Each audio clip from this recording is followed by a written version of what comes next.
आज हम पढ़ेंगे सामाजिक अध्ययन के शिक्षण के गुण, qualities of A social study teacher. सामाजिक अध्ययन अध्यापक के जो गुण हैं दो प्रकार के माने गए हैं, सामान्य गुण, दूसरा विशिष्ट गुण। पहला है सामान्य गुण में प्रभावशाली व्यक्तित्व, दूसरा है नेतृत्व क्षमता की एवं अनुशासन प्रिय, तीसरा है आत्मविश्वास की भावना, चौथा अध्ययनशील, पांचवा नैतिक गुण, छठा अभिव्यक्ति की क्षमता, सातवां विनोद प्रियता, आठवां विश्व बंधुत्व की भावना, नवा अध्यापक के कार्यकारी गुण जिसमें पहला है पहल करने की प्रवृत्ति, ब है प्रबंधन एवं निर्देशन की क्षमता। विशिष्ट गुण में देखिए, पहला है वेद्यता, विषय का गहन ज्ञान, अन्य विषयों का भी ज्ञान होना चाहिए, ठीक है। दूसरा है तात्कालिक घटनाओं की जानकारी, तीसरा मौलिकता, चौथा है व्यावसायिक गुण जिसके अंदर 7 प्रकार के गुण माने हैं। पहला विषय का ज्ञान, दूसरा व्यावसायिक प्रशिक्षण, तीसरा सकारात्मक अभिवृत्ति, चौथा है निरंतर विकास की लालसा, पांचवा है प्रचलित घटनाओं का ज्ञान, छठा शैक्षिक नवाचारों का ज्ञान, सातवां है मनोविज्ञान का ज्ञान। अब इनको डिटेल्स में हम पढ़ते हैं। सामाजिक अध्ययन के शिक्षक को उपरोक्त महत्वपूर्ण कार्य करने होते हैं जो हमने पहले बता दिए हैं, अतः उसे ऐसे विशेष गुणों एवं विशेषताओं युक्त होना आवश्यक हो जाता है जो उसके उत्तरदायित्वों को पूर्ण करने एवं सामाजिक अध्ययन विषय के उद्देश्यों को प्राप्त करने में सक्षम बना सके। यानी कुल मिला के ये सारी विशेषता होगी तो एक अच्छा अध्यापक सामाजिक का बन जाता है।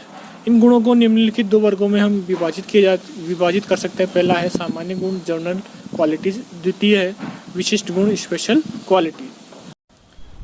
सामान्य गुण से तात्पर्य उन गुणों से जो सभी विषय के अध्यापकों में सामान्य तौर पर होने चाहिए और वास्तव में ये वे विशेषताएं होती जो एक व्यक्ति को अध्यापक के रूप में प्रतिष्ठित करती है। यानी ये सामान्य गुण है सभी तरह के जो अध्यापक है, चाहे विज्ञान के हो, अंग्रेजी, हिंदी, सभी के अंदर होते हैं। जबकि जो विशिष्ट गुण है वो किसी व्यक्ति को विषय जो सब्जेक्ट का है सफल अध्यापक बनाने में सहायक सिद्ध होते हैं। यानी विशेष जो गुण है वो होने पर ही आप सामाजिक के जो अध्यापक है बन पाओगे। सामान्य गुण, जनरल क्वालिटीज, प्रभावशाली जो व्यक्तित्व है, इंप्रेसिव पर्सनैलिटी, इसमें प्रत्येक स्थिति में विद्यार्थियों के व्यवहार में अनुकूल परिवर्तन लाने, यानी जो विद्यार्थी नई चीज़ सीखेगा वो परिवर्तन हो गया, उसके आचरण का विकास करनी, यानी एक अच्छा विद्यार्थी बन पाए आपको देखकर, अपने एक अच्छा इंसान बने आपको देखकर, ऐसा होना आपका चाहिए व्यक्तित्व। तथा व्यक्तित्व का सर्वांगीण विकास करने की दिशा में अध्यापकों का व्यक्तित्व महती भूमिका अदा करता है। यानी जो बच्चों का मानसिक, शारीरिक, सामाजिक जो विकास है उसके अंदर अध्यापकों के जो व्यक्तित्व का प्रभाव भी पड़ता है, क्योंकि जो विद्यार्थी हैं अध्यापकों का ही अनुकरण करते हैं कि उनकी जो अच्छी आदतें होंगी तो वो अच्छा वो बन पाएंगे। इसके अंतर्गत उसका जो शारीरिक एवं मानसिक स्वास्थ्य, उच्च आचरण एवं व्यवहार, प्रभावी आवाज़, आदर्श खान-पान व रहन-सहन आता है। यानी अध्यापकों की प्रभावी आवाज़ होगी, आदर्श खान-पान होगा, रहन-सहन अच्छा होगा तो बच्चे भी उसका अनुकरण करेंगे, जिससे छात्र प्रभावित होकर अनुकरण करने का प्रयास करते हैं। दूसरा है नेतृत्व की क्षमता एवं अनुशासन प्रिय, quality of leadership and discipline. सामाजिक अध्ययन का शिक्षक सही अर्थों में छात्रों का क्या होता है, नेता होता है, यानी वो एक लीडर होता है कक्षा के अंदर। अतः अध्यापकों में विद्यार्थियों का नेता बनकर उनका मार्गदर्शन करने की क्षमता होनी चाहिए। कुशलतापूर्वक नेतृत्व करने तथा व्यवहार में परिवर्तन लाने के लिए अनुशासन प्रिय भी होना चाहिए, यानी वो खुद भी डिसिप्लिन में रहे और विद्यार्थियों को भी डिसिप्लिन में रहने का प्रयास कर सके। तीसरा है आत्मविश्वास की भावना, फीलिंग ऑफ सेल्फ कॉन्फिडेंस, यानी अध्यापक अगर आत्मविश्वास से भरा होगा तो विद्यार्थियों को भी आत्मविश्वास के से युक्त बना पाएगा। अध्यापक को अपनी शक्तियों एवं योग्यताओं पर पूरा विश्वास होना चाहिए, तभी वह अपने दायित्वों को सफलतापूर्वक पूर्ण कर सकेगा। यानी वह अपने आप में विश्वास रखेगा तो ही वह अच्छा एक अध्यापक सामाजिक का बन पाएगा। फिर अगला अध्ययनशील, स्टडियस। गुरुजी जो है गुरुदेव रविंद्रनाथ टैगोर के शब्दों में, जो दीप स्वयं नहीं जलता वह दूसरों को कैसे प्रज्वलित कर सकता है। इस प्रकार एक अध्यापक के लिए स्वभाव से ही अध्ययनशील होना आवश्यक है। विद्यार्थी को पढ़ाने के लिए अध्यापक को बहुत ज़्यादा अध्ययन करना चाहिए। विश्व के किसी भी कोने में जो भी नया ज्ञान विकसित हो रहा है, जो भी परिवर्तन आ रहा है, उन सब का ज्ञान उसे होना चाहिए, तो वह तभी वह अपने अध्यापकों जो विद्यार्थियों को कुछ नया दे सके। यानी विद्यार्थियों में लगातार नया ज्ञान देने की प्रवृत्ति तभी आएगी जब वह लगातार अध्यापक अध्ययन करता रहेगा। नैतिक गुण, मोरल वैल्यूज। एक सामाजिक अध्ययन के अध्यापक के नैतिक गुणों में सहानुभूति, अंतर्दृष्टि, ईमानदारी, निष्ठा, निष्पक्षता, धैर्य, सत्यप्रियता, स्पष्टवादिता, परिश्रम, सहिष्णुता तथा निपुणता से नियोजन करना आदि सम्मिलित है। यानी ये सब जो नैतिक गुण अध्यापक में होंगे तो एक अच्छा सामाजिक अध्यापक बन पाएगा। एक अध्यापक का जो व्यवहार है विद्यार्थियों के साथ सहानुभूतिपूर्ण तथा निष्पक्ष होना चाहिए, यानी उनसे सहानुभूति भी रखे और एक कहीं पर कुछ भी किसी एक व्यक्ति का पक्ष न ले। उसे छात्रों को समझाकर सहिष्णुता, धैर्य तथा निपुणता से उनके व्यवहार में परिवर्तन लाने का प्रयास करना चाहिए। यानी उनको जो ज्ञान देने की जो प्रक्रिया है, सिखाने की जो प्रक्रिया है, वह सहिष्णुता, धैर्य और निपुणता से की जानी चाहिए। उसे अपने कर्तव्यों के प्रति जागरूक, निष्ठावान तथा परिश्रमी होना चाहिए। यानी उसका जो कर्तव्य है विद्यार्थियों को एक अच्छा सामाजिक का नागरिक बनाना होना चाहिए। अध्यापक को अपने वचन तथा कार्यों से सत्यप्रियता एवं स्पष्टवादिता का परिचय देना चाहिए। यानी वह बच्चे उसकी बातों पर विश्वास करे, उसके कार्यों को स्पष्ट रूप से समझ सके।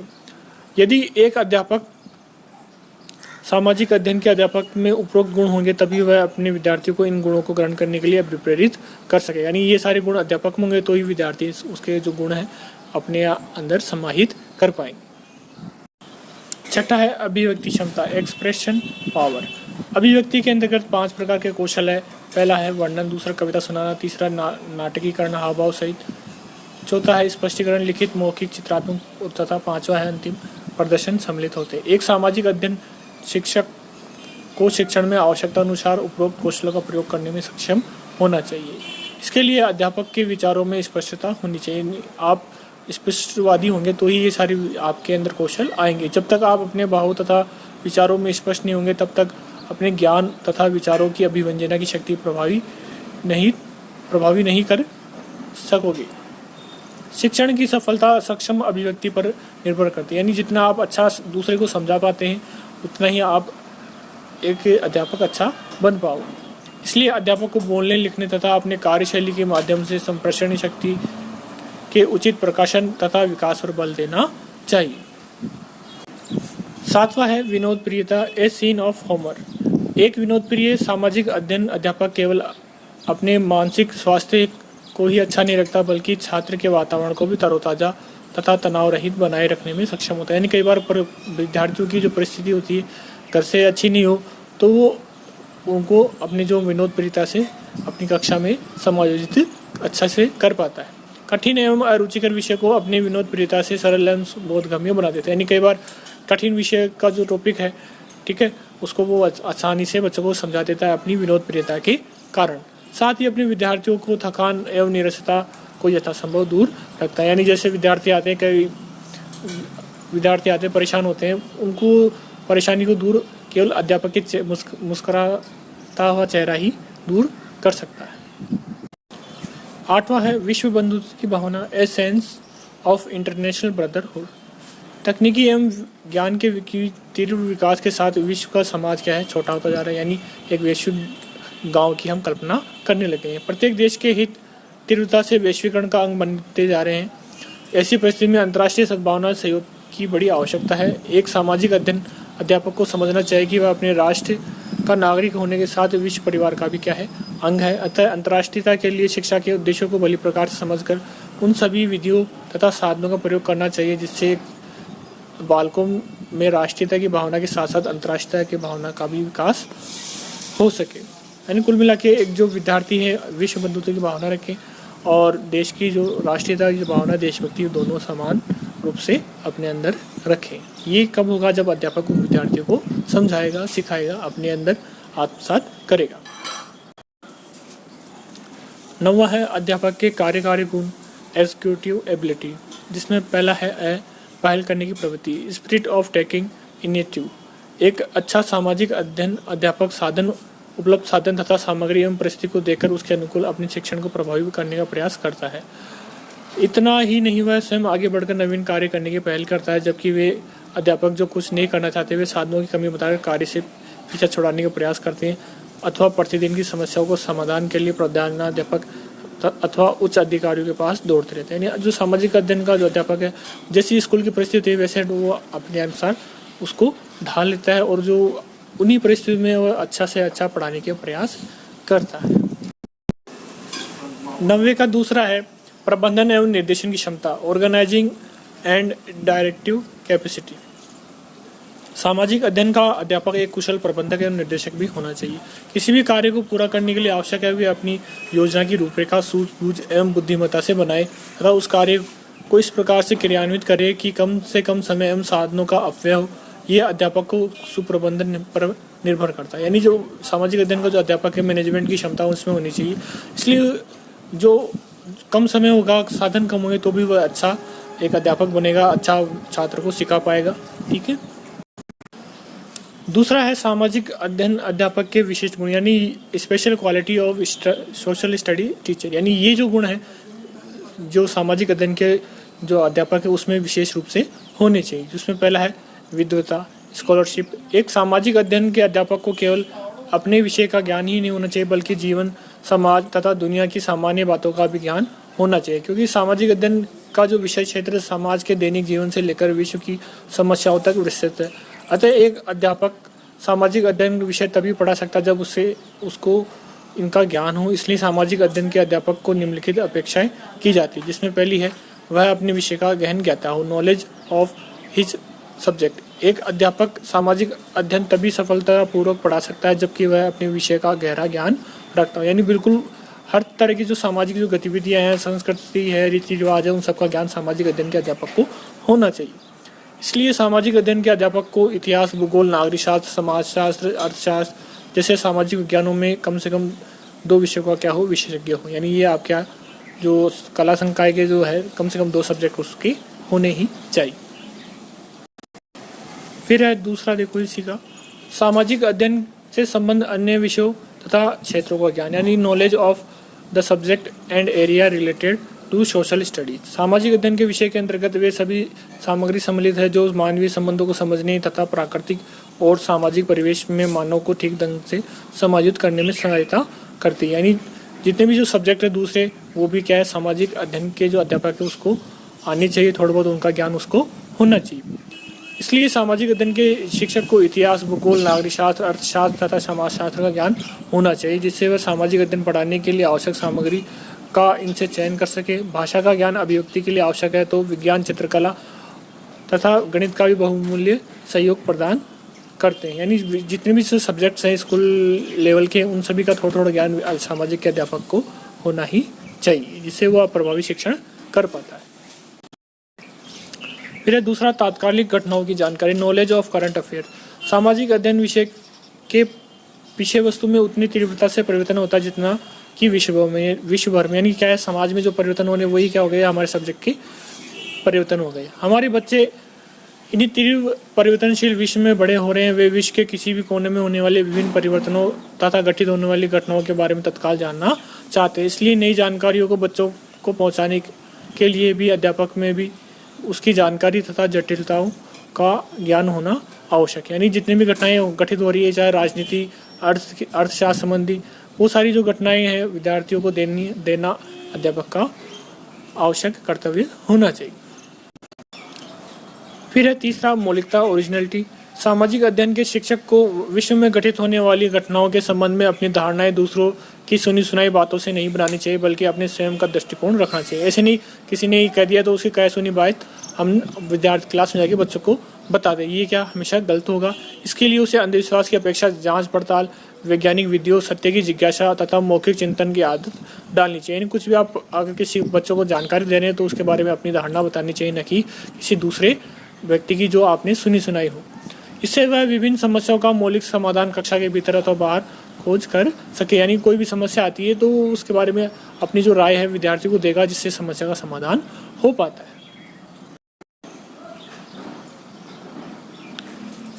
चौथा है व्यावसायिक गुण, प्रोफेशनल क्वालिटीज। इसमें जो पहला है विषय का ज्ञान, नॉलेज ऑफ सब्जेक्ट। सामाजिक अध्ययन के शिक्षक को सभी सामाजिक विषयों के आधारभूत नियमों का ज्ञान होना आवश्यक है। यदि शिक्षक इन नियमों तथा तथ्यों से अनभिज्ञ है तो छात्रों की जिज्ञासा को शांत नहीं कर सकता। यानी विद्यार्थियों को पढ़ाने के लिए आपके अंदर सारे जो सब्जेक्ट है उनमें थोड़ी बहुत उनकी जो नियम है उनका थोड़ा ज्ञान है आपको होना ही चाहिए। दूसरा है व्यावसायिक प्रशिक्षण, प्रोफेशनल ट्रेनिंग। इसके अंदर 2 तरह की ट्रेनिंग हो गई, एक तो सेवाकालीन और एक सेवा से पूर्व। ठीक है, सेवा से पूर्व हो गया आपके बीएड का, और जो सेवाकालीन के अंदर जो ग्रीष्म अवकाश होते हैं उसमें ट्रेनिंग होती है। सफल शिक्षा के लिए केवल विषय ज्ञान होना आवश्यक नहीं, बल्कि विद्यार्थियों को उस ज्ञान का प्रभावशाली अनुभव देने के लिए अपने विषय का प्रशिक्षण सेवाकालीन और सेवा पूर्व दोनों हो सकता है। यानी सेवाकालीन जो सेवा के अंतर्गत आप नौकरी के अंदर रहते हुए करते हैं, और सेवा पूर्व जो आप बीएड कर रहे हैं। प्रशिक्षण से उसे सामाजिक अध्ययन के विषयों, शिक्षण विधियों, तकनीकी शिक्षण सहायक सामग्री, समाज स्रोतों तथा पाठ्य सहभागी क्रियाओं का ज्ञान तथा उनसे संबंधित कौशल का ज्ञान हो जाता है। यानी जितने भी जो सहायक है आपके सामाजिक अध्ययन पढ़ाने के लिए, उनका ज्ञान आपको हो जाएगी। इतना ही नहीं, बाल मनोविज्ञान को पढ़कर भी बाल विकास तथा उसकी भावनाओं का भी ज्ञान आपको हो जाता है। यानी मनोविज्ञान की जो सामग्री है आप पढ़ते हो, जिससे आपको जो बच्चों को पढ़ाने का जो तरीका है उसको आप प्रभावी बनाते हैं, बच्चों के अनुकूल उसको आप बनाते हैं, क्योंकि उनकी जो भावनाएं हैं आप जान पाते हैं। तीसरा है सकारात्मक अभिवृत्ति, पॉजिटिव एटीट्यूड। आज के युवा जब अन्य व्यवसाय को प्राप्त करने में असफल हो जाते हैं, तब शिक्षण व्यवसाय में आते हैं। यानी जो कहीं भी व्यवसाय नहीं कर पाए तो अंत में वही आप टीचर ही बन जाए, ऐसा नहीं, परंतु एक सफल अध्यापक वही बन सकता है जो अध्यापन व्यवसाय के प्रति सकारात्मक अभिवृत्ति रखता है। यानी ऐसे नहीं कि भाई कहीं और नौकरी नहीं लगी तो टीचर तो बन जाएंगे, ऐसा नहीं होना चाहिए। हमारी अभिवृत्ति ऐसी होनी नहीं चाहिए। इस व्यवसाय में तभी आए जब वह मानवता की सेवा की इच्छुक हो। यानी आप मनुष्य की सेवा करने जाते हैं, मानवता की सेवा करने जाते हैं, तो ही आप अध्यापक बने। चौथा है निरंतर विकास की लालसा, कंटिन्यूअस डिजायर फॉर इम्प्रूवमेंट। शिक्षा जगत कभी भी पूर्ण नहीं हो सकता, बल्कि ये निरंतर विकास का मान है। यानी लगातार जो शिक्षा है बढ़ती जा रही है, इसमें नए प्रयोग और संशोधन सदैव बना रहता है। यानी लगातार इसमें बदलाव आता रहा है शिक्षा के अंदर, अतः अध्यापक को भी निरंतर सुधार के लिए प्रयत्नशील होना चाहिए। यानी ऐसे नहीं कि भाई हम तो पुरातनपंथी हैं तो हम बिल्कुल नहीं बदलेंगे, ऐसा नहीं, समय के अनुसार बदलना चाहिए। अतः सामाजिक अध्ययन के शिक्षक को विशेष रूप से शिक्षा पर नवीनतम पुस्तकें, पत्र पत्रिकाएं पढ़ने के अतिरिक्त सेमिनारों, गोष्ठियों, कार्यशालाओं में निरंतर भाग लेते रहना चाहिए, जिससे वे नवीनतम ज्ञान, सूचनाओं तथा घटनाओं को सही पृष्ठभूमि में छात्रों तक पहुंचा सके। यानी बिल्कुल अप टू डेट हमें रहना पड़ेगा सामाजिक अध्ययन पढ़ाने के लिए, तभी हम अच्छा अध्यापन कर पाएंगे। पांचवा है प्रचलित घटनाओं का ज्ञान, नॉलेज ऑफ करंट अफेयर। सामाजिक अध्ययन एक तेजी से विकसित होने वाला विषय है। सामाजिक परिवर्तनों का जो ज्ञान है अध्यापक को होना चाहिए। लगातार करंट अफेयर से जुड़ा हुआ होना चाहिए अध्यापक को। कहाँ चुनाव हो रहे हैं, चुनावों के बाद जो लोक सेवक बनते हैं नए, उनके बारे में विद्यार्थियों को बताना चाहिए। कहाँ कौन सी घटनाएं हो रही है, लगातार अप टू डेट विद्यार्थियों को रखना चाहिए। फिर छठा शैक्षिक नवाचारों का ज्ञान, नॉलेज ऑफ एजुकेशनल इनोवेशन। सामाजिक अध्ययन के शिक्षकों को शैक्षिक नवाचारों का ज्ञान होना चाहिए। शिक्षा जगत में होने वाले दिन प्रतिदिन नए आविष्कारों, शोधों के बारे में जानकारी होने पर शिक्षक प्रभावशाली पढ़ा सकता है और सामाजिक अध्ययन शिक्षण के स्वरूप को नया स्वरूप प्रदान कर सकता है। यानी जो लगातार अगर आप नए आविष्कारों और शोधों के बारे में जानकारी लेते रहेंगे तो आपको पढ़ाने का जो तरीका है वो भी नया बनता जाएगा और विद्यार्थियों को आसानी से अधिगम हो पाएगा। सातवां है मनोविज्ञान का ज्ञान, नॉलेज ऑफ साइकोलॉजी। सामाजिक अध्ययन शिक्षक को बाल मनोविज्ञान एवं शिक्षा मनोविज्ञान का ज्ञाता होना चाहिए, ताकि छात्रों के बारे में शिक्षक पूर्ण रूप में जानकारी प्राप्त कर सके। यानी जो अध्यापक है उसको बाल मनोविज्ञान का ज्ञान होगा तो छात्रों की अभिरुचि, अभिवृत्ति सबके बारे में जानेगा, उसके मस्तिष्क में क्या चल रहा है वो भी जान पाएगा, तो उसके अनुसार वो पढ़ा पाएगा। ठीक है, यानी कुल मिला के बच्चों के बारे में पूरी तरह से उसे जानकारी होगी तो ही वो अपना जो अध्यापन है वो सही प्रकार से कर पाएगा। इस प्रकार हम देखते हैं कि सामाजिक अध्ययन का सफल अध्यापक बनने के लिए अन्य विषयों के अध्यापकों की अपेक्षा इन्हें अधिक प्रयास करना पड़ेगा। यानी जो और सब्जेक्ट के जो सब्जेक्ट टीचर है तो उनको केवल अपने ही सब्जेक्ट का ज्ञान रखना पड़ता है, पर जो सामाजिक अध्ययन करवाएगा उस अध्यापक को सारे सब्जेक्ट का ज्ञान रखना होता है, क्योंकि सामाजिक अध्ययन का जो विषय वस्तु एवं क्षेत्र का क्या है काफ़ी विस्तृत होता है। यानी उसे हिंदी का भी ज्ञान होना चाहिए, अंग्रेजी का भी ज्ञान होना चाहिए, गणित विज्ञान सभी का उसकी स्कूली जो सब्जेक्ट है उनका ज्ञान होना चाहिए। Thanks for watching.